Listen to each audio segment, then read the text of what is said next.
I was a cop. I was a cop in the Navy too. I was a great cop for you guys. I was terrible for the Navy. I just let everybody go. I didn't see the point of arresting people. It was like, what the fuck? It's just paperwork I got to fill out. I ain't trying to do all that. Yeah, because 90% of stuff you get on base is like DUIs or something like that, you know? So that's why I like to work at nights. I work 6 p.m. to 6 a.m. Nobody's looking over my shoulder. I could do what I wanted. So I can't tell you how many people I pulled over and let go. Because what I would do, as long as you was cool, I'd take your keys. I'd say, look, I get off at 6 a.m., be at the Master of Arms office at 6 a.m., I'll give you your keys back. And I'd drop them off at the barracks or base housing. Nobody ever slept. I never had a motherfucker. I never went home with somebody's keys. I don't care if I pulled a motherfucker over at 5:45. That motherfucker wake up and be at the Master Arms office at 6.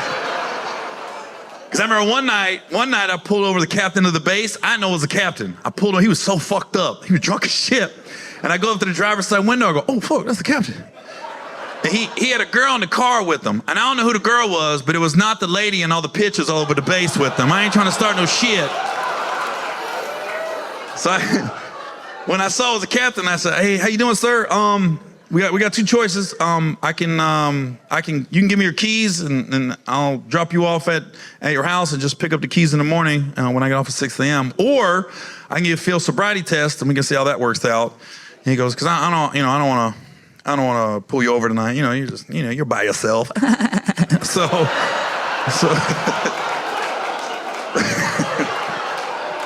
He's like, yeah, I'm gonna go with the first option. I said, that's a smart move, sir. So I dropped him off by himself at his house.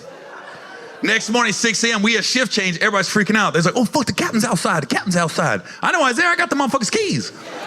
So I walked outside. He had his hand right here. I just dropped him in there. He grabbed it. I thought nothing of it. Thought it was over with. Week later, I'm at midday muster. My chief calls me up. Petty Officer Owen, front and center. I go, who the fuck snitched? So I go up there.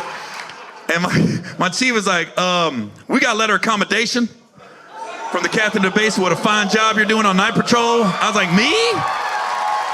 Yeah, I was like, oh. Yeah, he doing too much right now, bro. But once I realized that happened, I was like, oh, I don't have to salute him anymore because I hadn't seen him on the base. And I'd tell my boys, watch, I'm gonna walk up to the captain. I ain't gonna salute him. They said, motherfucker, you will get in trouble. I'd be like, watch. I'll be walking up, I go, how you doing, sir? He goes, ooh, this motherfucker right here, he's back.